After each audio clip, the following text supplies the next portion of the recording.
అందరికీ నమస్కారం. ఈరోజు ఉదయమే ఎందుకని మాట్లాడవలసి వచ్చిందంటే, నిన్న ఆకివీడు మున్సిపాలిటీలో చాలా స్పష్టంగా ఓవర్వెల్మింగ్ మెజారిటీతో రామాలయం పునర్నిర్మాణానికి అక్కడ మున్సిపల్ కౌన్సిలర్స్ అందరూ ఆ సర్వసభ్య సమావేశంలో ఎక్స్ అఫిషియో మెంబర్గా నేను వెళ్ళాను. సర్వసభ్య సమావేశంలో క్లియర్ అయింది. వెంటనే మరి మతి చెలించిన ఒక మాజీ మ్యాజిస్ట్రేటు, మరి కొందరు అక్కడి అన్యమతస్థులు, అంటే ఏ మతమైనా ఓకే, కానీ హిందూ మతానికి సంబంధం లేని వారు, ఒక ఆయన క్లయింటు అర్జెంటుగా హడావుడిగా సోషల్ మీడియాలో, మాకైతే నోటీసులు రాలేదు ఇంకా, సోషల్ మీడియాలో ఆయన ఒక కంటెంప్ట్ పిటిషను 2009 సుప్రీంకోర్టు ఆర్డర్ ప్రకారం మరి ప్లేసెస్ ఆఫ్ వర్షిప్ ఎక్కడ పడితే అక్కడ రోడ్ల మీద పబ్లిక్ ప్లేస్లో కట్టేస్తున్నారు అని గుజరాత్లో 2006లో ఒక పబ్లిక్ ఇంట్రెస్ట్ లిటిగేషన్ వేసిన దాని మీద అప్పటి గుజరాత్ హైకోర్టు మొత్తం ఇటువంటివి అలౌ చేయకూడదు, పబ్లిక్ ప్లేసెస్లో, I'm underlining public places, roads, ఇటువంటి వాటికి ఆటంకంగా కొన్ని దేవాలయాలు కావచ్చు, మసీదులు కావచ్చు, చర్చిలు కావచ్చు, అక్కడ వేల సంఖ్యలో మసీదులు, దేవాలయాలు ఉన్నట్టుగా మరి గుజరాత్లో ఎవరో కంప్లైంట్ ఇస్తే కోర్టు నిర్మూలించండి, అది తీసేయండి అని ఆర్డర్ ఇస్తే ఆ మ్యాటర్ సుప్రీంకోర్టుకు వెళ్ళి ఎవరైనా చూసుకోవచ్చు. Union of India and others versus Gujarat government. So అక్కడ 2009 సమ్వేర్ ఇన్ నవంబర్ మరియు డిసెంబర్లో సుప్రీంకోర్టు అన్ని రాష్ట్రాలకి కొన్ని మార్గదర్శకాలు ఇచ్చింది. ఏంటంటే పబ్లిక్ ప్లేసెస్లో ఎటువంటి మందిరాల నిర్మాణం, దేవాలయాలు కావచ్చు, మసీదులు కావచ్చు, చర్చ్ కావచ్చు, unauthorised constructions are not allowed. స్పెసిఫిక్గా అన్ఆథరైజ్డ్ కన్స్ట్రక్షన్ ఎప్పుడైనా ప్రభుత్వం అనుమతిస్తే అది ఆథరైజ్డ్ అవుతుంది, అనుమతి ఇవ్వకపోతే అన్ఆథరైజ్డ్గా పరిగణించబడతారు. ఇక్కడ మొన్న జడా శ్రావణ్ కుమార్, నేను కూడా కోర్టుకు వెళ్ళినప్పుడు మా తరపున నేను కూడా ఆర్గ్యుమెంట్ చేసినప్పుడు ప్రభుత్వ న్యాయవాదులతో కలిపి జడా శ్రావణ్ కుమార్ అడిగింది ఏంటంటే ఆ రూల్స్ ఫాలో అవ్వాలి అని మాత్రమే పేర్కోవటం జరిగింది. ఎప్పుడైతే రూల్స్ ఫాలో అవ్వటం మొదలుపెట్టామో ఇమ్మీడియట్గా అతను రూట్ మార్చి ఆ 2009 ఆర్డర్ ప్రకారం అసలు ఎవరికి అనుమతి ఇవ్వడానికే లేదు ప్రభుత్వ స్థలంలో అని మాట్లాడుతూ ఒక విచిత్రమైన వితండవాదానికి తెరతీసి ఇప్పుడు సోషల్ మీడియాలో ఉంది. బహుశా ఇవాళ ఆ నోటీస్ వస్తే అది కంటెంప్ట్ అట. సో ఆ కంటెంప్ట్ విచారణకు వస్తే నేను ఏదైతే సమితి తరఫున అప్లికేషన్ ఇచ్చామో ఆ సమితి గౌరవాధ్యక్షుడిని నేను కాబట్టి ఓకే, సో డెఫినెట్గా నేను పర్సనల్గా కూడా వెళ్తాను. ఇక్కడ స్పష్టంగా చెప్పవలసింది ఏంటంటే 2013లో దీనికి కొంత amendment, not only for public places of worship, నాయకుల విగ్రహాలు కూడా ఇందులో చేర్చబడింది. అనుమతి లేకుండా అనాథరైజ్డ్గా నాయకుల విగ్రహాలు కూడా లేకూడదు అని కూడా 2013లో సుప్రీంకోర్టు ఆర్డర్లో చేర్చబడింది. 2009 నవంబర్లో సుప్రీంకోర్టు ఇచ్చిన ఆర్డర్లో రాష్ట్రాలు వారి గైడ్లైన్స్ ఇచ్చుకోవాలి అని చెప్పడం జరిగింది. సో దానికి అనుగుణంగా 2010లో 30th ఏప్రిల్ 2010లో జీవో నెంబర్ 262 అని ఒక జీవో ప్రభుత్వం విడుదల చేసింది. అందులో ఏంటంటే కలెక్టర్ అనుమతి లేకుండా ఎటువంటి ప్లేసెస్ ఆఫ్ వర్షిప్ కూడా నిర్మించకూడదు.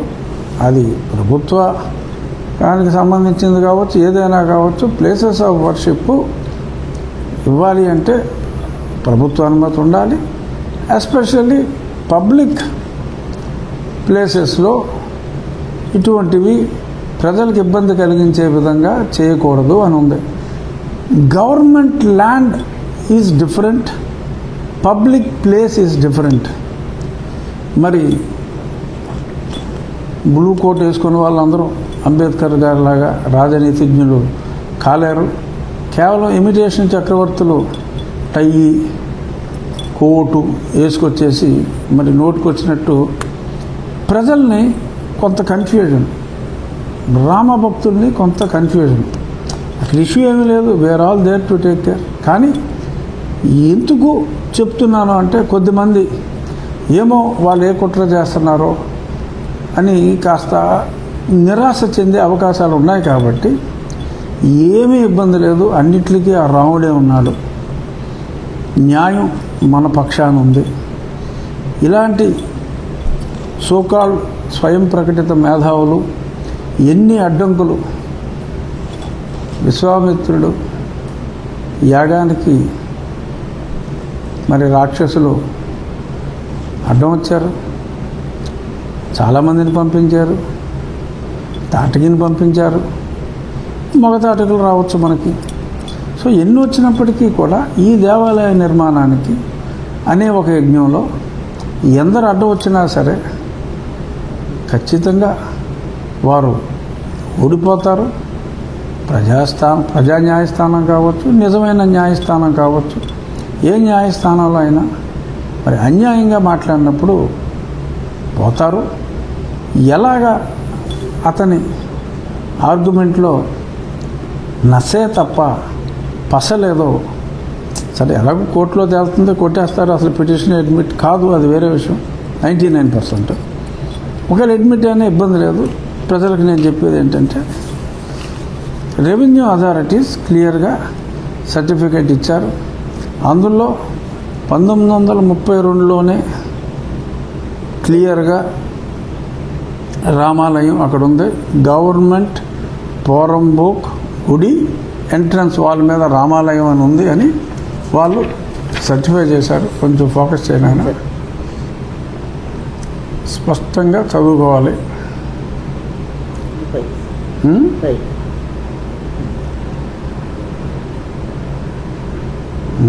ఓకే, సో చాలా స్పష్టంగా ఉంది. అక్కడ ఆల్రెడీ రామాలయం ఉంది, ఆ స్థలమే రామాలయానికి చెందింది. అది గవర్నమెంట్ ల్యాండ్ అంటే జడ, ఓ జడ. గవర్నమెంట్ ల్యాండ్ అంటే పబ్లిక్ ప్లేస్ కాదు, ప్రజలు రెగ్యులర్గా ఉపయోగించుకునే స్థలం కాదు. ఆ మాటకు వస్తే 2013లో నాయకులు కూడా మరి పెట్టడానికి వీల్లేదు, అనుమతులు లేకుండా అని చెప్పారు.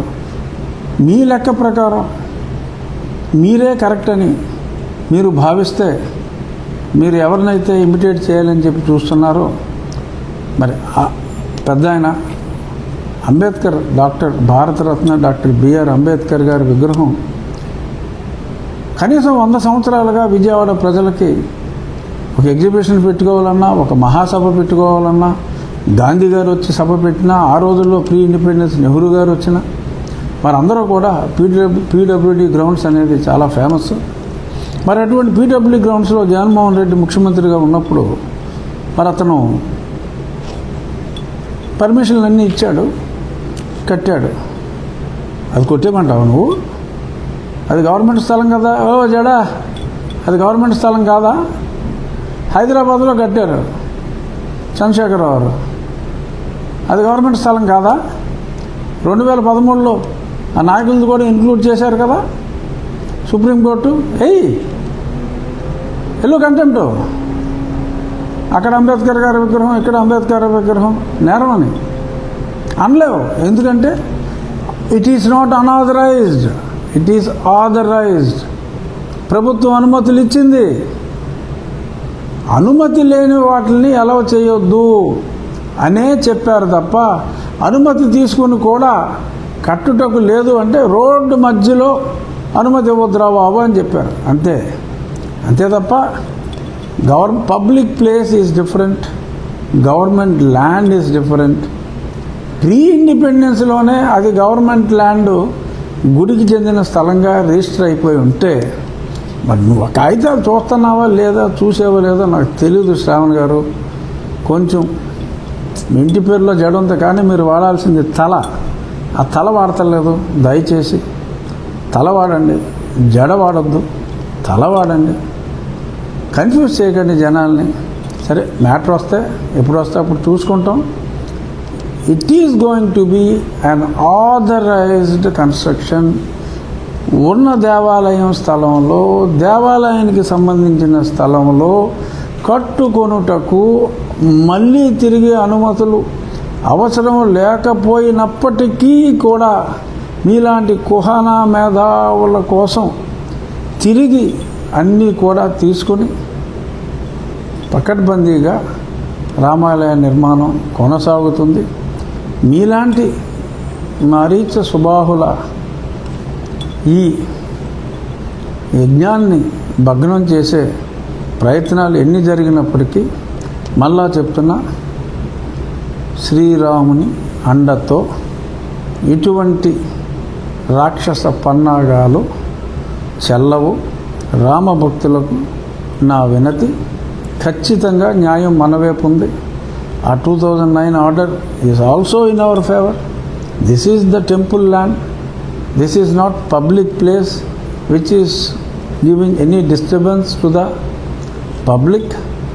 ఈ సందర్భంగా తెలియజేసేది ఏంటంటే, జడ శ్రావణ్ కుమార్ గారి ఈ రూల్ని రీట్రేట్ చేసినందువల్ల విజ్ఞులైన ప్రజలు మరి ఎక్కడెక్కడ దీనికి వైలేషన్లు ఉన్నాయి, మీ ప్రాంతాల్లో ఉన్న కొన్ని ప్రార్థనా మందిరాలు ఎక్కడున్నాయి అని కూడా చూసి ఈ 2009 ఆర్డర్ ప్రకారం అది వైలేషన్ అనుకుంటే, ఏది రోడ్డు పక్కన కాలవల పక్కన ఉంటే, మొన్న ఏదో జడశ్రావణ్ అన్నాడు, ఎన్ని దేవాలయాలు ఉన్నాయో తెలుసు, ఎన్నో వేల దేవాలయాలు మీ ఊరిలోనే ఉన్నాయి అన్నాడు. ఉంటే చూసుకోవా, ఉంటే చూసుకో, వేసుకో, మీరు వేసుకోండి, వీళ్ళు వేసుకుంటారు, దానివల్ల ఇబ్బంది ఏమీ లేదు. ఎవరైనా సుప్రీంకోర్టు రూల్స్ ఫాలో అవ్వాల్సిందే. బట్ అయ్యే దగ్గర అవ్వట్లేదని చెప్పి మాట్లాడటం అది విజ్ఞత కాదు, అది సంస్కారం కాదు, అది సభ్యత కాదు. మరొక్కసారి రామభక్తులకి నా వినతి, జస్టిస్, న్యాయం, ధర్మం మన వైపు ఉన్నాయి. ఎటువంటి అడ్డంకులు ఎదుర్కోవాలి, తప్పదు. చిన్న చిన్న అడ్డంకులు వస్తాయి, ఎదుర్కొందాం. అనుకున్న సమయానికి 7 నెలల్లో రామాలయ నిర్మాణం ఖచ్చితంగా పూర్తవుతుంది. అతి త్వరలో ఈ అడ్డంకులన్నీ అధిగమించి అతి త్వరలో శంకుస్థాపన ముహూర్తం పెట్టుకొని మనం ముందుకెళ్దాం. Thank you. జై శ్రీ.